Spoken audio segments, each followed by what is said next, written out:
Alright. So, hello guys! What's up? It's me again, Alicia nyo, at nagbabalik ulit para sa ating panibagong video.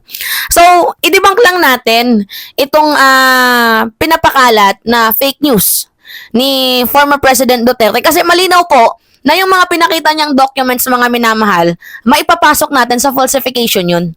Kasi in the first place, kulang yung pinakita niyang mga dokumento para sabihin na ang ating gobyerno daw po, 'di ba? Ginugulangan ang budget ng taong bayan. So yung mga naka-yellow na yan po yung pino-point out ni former President Duterte na hindi daw po nilagyan ng budget ng gobyerno. So parang kaya daw po itong gawing moro-moro. So anyway, ito yung kanyang pinapakalat na na sabi sa taong bayan. Actually, kung maniniwala kayo, lugi kayo kung hindi kayo nagre-research. Yan yung hirap dito sa mga Pilipino lalo na kung ikaw ay fanatiko. Kunyari, ay ini-idolize mo itong si former President Duterte. And then pag sinabi niya, may corruption, pero hindi ka naman nag-research. Di ba may nawawalang budget, hindi ka naman nag-research. Kung ano ba yung tinutukoy niya mga papers na yan.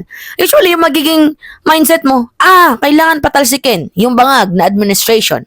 Di ba? Ganon, mga minamahal. Yung mindset ngayon ng mga DDS, kasi hindi naman sila nagre-research nakarelay lang sila sa isang tao, which is itong taong to, sinungaling din naman. Ngayon, ito yung pinapakalat niya kasi, basahin lang muna natin tong article na to Sabi ni Digong sa publiko, huwag na magbayad ng buwis. Diyan palang strike na yan Economic sabotage tong kanyang ginagawa, yung kanyang pinagsasabi. Economic sabotage to, yung wag na magbabayad ng buwis. Like, imagine mo nung panahon ng administrasyon mo, hindi ka ginanyan ng mga dating presidente. Ikaw lang yung nabababoy sa current administration. Alam niyo mga minamahal, kung ano yung epekto kapag hindi tayo nagbayad ng buwis, babagsak ang gobyerno. Kasi ano yung gagastusin natin? Di ba? Ano yung paggagastusan natin sa mga public roads, highways, bridges, hospitals? Ano yung magiging budget ng mga purpose beneficiaries? Di ba? Kung hindi magbabayad ng tax ang Pilipino, economic sabotage to. Itong kanyang ginagawa, bukod sa dati, rebellion na nga di ba? Naghihikayat na sila. Tapos separation ng ng Mindanao. Grabe yung pinagdadaanan ni PBBM sa kamay ng mga Duterte. But syempre, tiwala tayo sa ating presidente na kayang-kaya to i-surpass ng ating gobyerno itong mga fake news na pinapakalat nila. Anyway, okay, continue natin bago natin ibigay yung yung tinutukoy niya. So, wag na magbayad ng buwis, pinagsasayang lang ng mga kumang, puro cheque na blanco. Ang lakas magsalita, no? Bakit ikaw hindi ka maglabas ng SALN mo? Di ba, ang hirap kasi yung puna ka ng puna, pero kapuna-puna ka rin naman. 'Di ba? Pinupuna mo na mayroong kulang puno sa budget. Which is mamaya, natin yan. Ipapaliwanag, explain natin kung ano yung pinagkaiba ng BICAM dito sa GAA. So, sabi pa dito, kung sino man ang niyan, they have to give us the explanation. Otherwise, sabihin ko sa Pilipino, wag na kayong magbayad ng buwis ninyo. Gano'n naman, pinagsasayang ng kumang na to, puro cheque na lang. Puro cheque na blanco. Try to pass it as a law and choose the amount they want to place. Okay. Ito kasi yung tinutukoy. Naglabas kasi ng document, mga minamahal, itong si former President Duterte, na parang kinukulangan.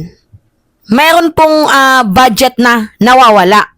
May blanco na budget na nawawala daw po. So, kino-question niya saan napupunta, inaaksayan nyo lang yung pera ng taong bayan.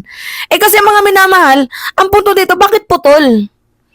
Hindi, nagtataka lang ako, bakit putol itong binigay mong document? Nandyan yung nawawala dyan kasi wala pong nakalagay na pondo. Kita nyo naman talaga, wala namang nakalagay na pondo sa NIA, sa National Irrigation Administration.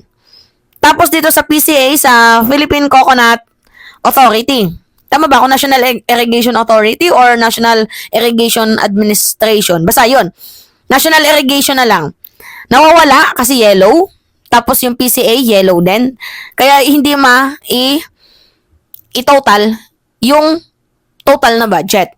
So ngayon, ang pinagtataka ko lang kasi dito, sure ka ba na nasa GAA nga, blanco, walang budget, yung NIA na yan, pati yung PCA na yan. Kasi mga minamahal, pwede po yung BICAM. Kasi pag BICAM kasi, nire-revise ang budget. Kasi baka pwedeng dagdagan, pwedeng bawasan. Da? So, nire-revise. Mayroong revision kapag BICAM. Kaya, walang nakalagay dyan na funds.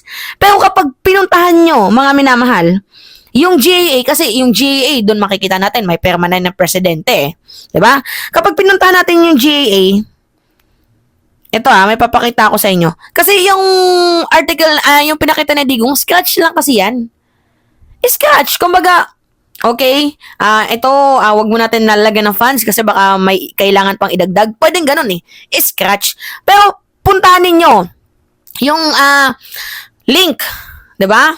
Yung government na General Appropriation, 'di ba? Yung GAA. Puntahan ninyo, i-search ninyo 2025 budget. Makikita ninyo, ito ano yung pinagsasabi dito ni former President Duterte na walang budget yung PCA.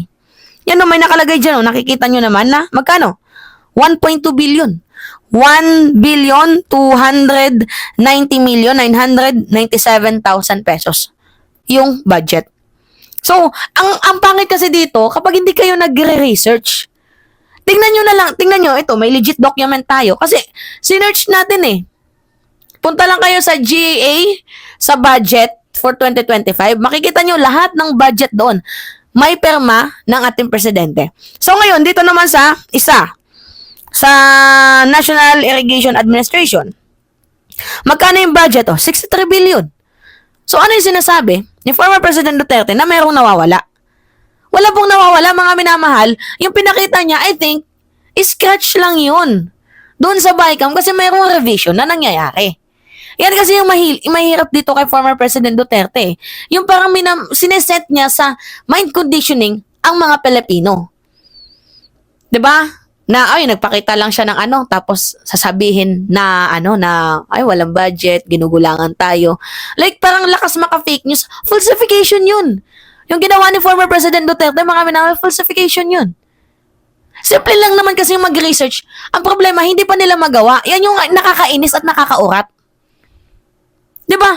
Research din pag may time. Puntahan niyo yung website ng GAA. 'Di ba? Nakakaloka. Kitang-kita naman, Tapos, nananawagan ka na wag magbayad ng buwis. 'Di ba? Ano kaya na naman problema ni former President Duterte ngayon? Bakit ang dami niya na namang kinukuda, pinuputak? Nung panahon mo, ibalik natin sa inyo yung tanong nung panahon mo, nung pinipilit ka ng tao na maglabas ng SALN for transparency and accountability, naglabas ka ba ng SALN mo? Huling labas niya ng SALN, mga minamahal, 2017. Hindi na nasundan. Hanggang sa natapos yung kanyang termino, hindi na nasundan. So, paano namin malalaman kung wala kang kinukurap sa pera ng taong bayan? Ano yung lumabas na 51 billion ni Pulong? Ano yung lumabas na sandamakmak na confidential funds si Sara Duterte? 'Di ba? Focus kayo sa issue ninyo. Yan yung mahirap sa kanila Ang hilig mag-character assassinate 'Di ba? Nakakaloka. Imagine nyo Pasensya na, pumutak yung manok skin natin. Alright? Tingnan nyo. Pag pinindot niya, yan National Irrigation, nandyan sa L5. L5 National Irrigation Administration. Pipindutin ko yan yung L5 na yan. Makikita nyo, lumabas yung budget,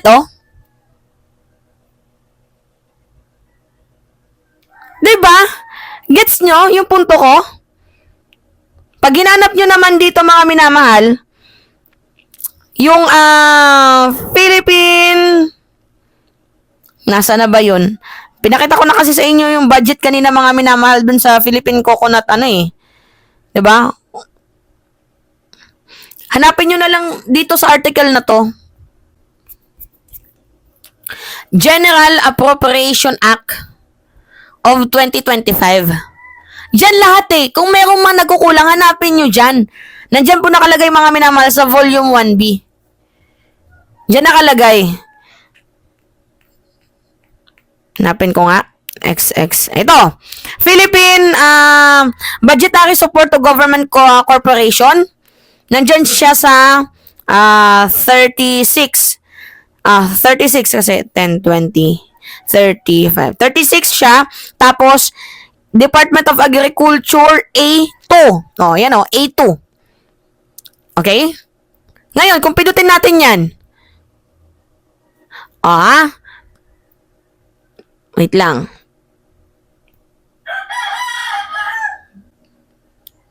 Mahina yung signal natin. A3 pala, mga minamahal. Yan o. Oh. Diba? Merong lumabas. Hindi po blanco. Philippine Coconut Authority, oh. Ang linaw-linaw ng pagkakasulat dyan, oh. Philippine Coconut Authority. Yung budget, 1.2 billion pesos. Diba? Oh. Ano yung sinasabi ni former President Duterte na walang budget? Nakakaloka. Hindi ko makuha kung ano yung gusto niyang i-point out. Oh, ito naman sa National Irrigation. Pindutin natin ha, National Irrigation, L5. Yan o. Oh, National Irrigation Administration. Magkano yung pondo? 69. Diba? Tumatawag sa atin si Chris Ulo. Hello, Chris. Napanood mo yung huling video na tinapik ni Epipanyo? Grabe. Ano nangyari? Grabe yung huling in-upload niyang video, no? Hindi ko pa napanood. Yung huling video, hindi yung live, Ano yung nangyari? Video, putangina, pinagmumura yung Iglesia ni Cristo tsaka yung Eduardo Manalo, yung pinaka-pinuno. Hala! Oo, gago. Tangina, mamamatay na yan, tanga. Hala, grabe na yung Epipanyo na yun, no? Ha? Hindi ko napanood. Siya din dati yung nagsabi, diba, kay Sara Duterte na siya daw ay merong kabit, na yung kabit si Jan Amores. Tangina, pinagmumura, tapos tinawag na, tangina nyo, mga Iglesia ni Cristo, mga demonyo kayo, pati si Eduardo Manalo. Tangina mo, Eduardo Manalo, isang mongoloid, demonyo kang hayop, kang diputa. Hala! Uy, grabe! Uy, hindi. Ako, sa totoo lang, Grace, hindi ako against sa INC. Ang against lang ako sa nangyari ng movement nila. Kasi parang dinidiktahan yung president. Wala tayong problema sa INC, alam mo yan. Ang problema natin, yung naging movement nila. Pangit yun. Pero pangit din naman yung ginawa ni Epipanyo, di ba? Ano yung ginawa ni Epipanyo? Minura si Manalo? Pinagmumura. Kaya mo lang, huwag mong react. I-forward yung video ngayon, dali. Ha? Forward yung video ngayon. I-forward mo, hindi naman tayo mag-react dyan, hindi natin pansinin yan. Grabe, ang baboy yan. Hindi ako ganong klaseng, hindi tayo ganon na vlogger, alam mo yan. I-forward yung sa'yo. Sige nga, send mo sa akin. Diba, nakichismis pa tayo kay Chris na pinagmumura pala itong si Manalo ni Epipanyo Labrador. Uy, wag tayong ganyan ha, mga minamahal. Uulitin ko, si Mima, against lang po sa naging rally. Doon lang po tayo naging against. Hindi po tayo against sa INC. Sa rally lang tayo naging against. Yun lang. 'Di ba kasi diyan papasok yung detrimental precedents, 'di ba? Na parang baka maging underdog yung presidente na susunod kapag sinunod yung gusto ng Iglesia ni Cristo. Kasi mga minamahal, yung sinasabi at tinutukoy ko sa inyo na impeachment, nakalagay naman talaga yan sa konstitusyon. At kapag impeachment, dinadaan naman sa due process and rule of law. Diba? Alright? So, anyway, going back sa ating topic, mga minamahal, merong budget 69 billion. Kita nyo? 69 billion. Diba? So, ano yung sinasabi ni former President Duterte na walang budget yung NIA pati yung Philippine Coconut Authority. Di ba malinaw na fake news? So, all we need to do mga minamahal para hindi mabiktima ng fake news, just do your research. Di ba? Para nang hindi nagiging tanga at mangmang. Alright? So, yun po mga minamahal. Anyway, pahingi lang po ako ng comments, likes, and share para maging updated kayo sa ating mga susunod na gagawing video. Yun lamang po mga minamahal. Subscribe and hit the notification bell. Maraming salamat at ingat mga kababayan.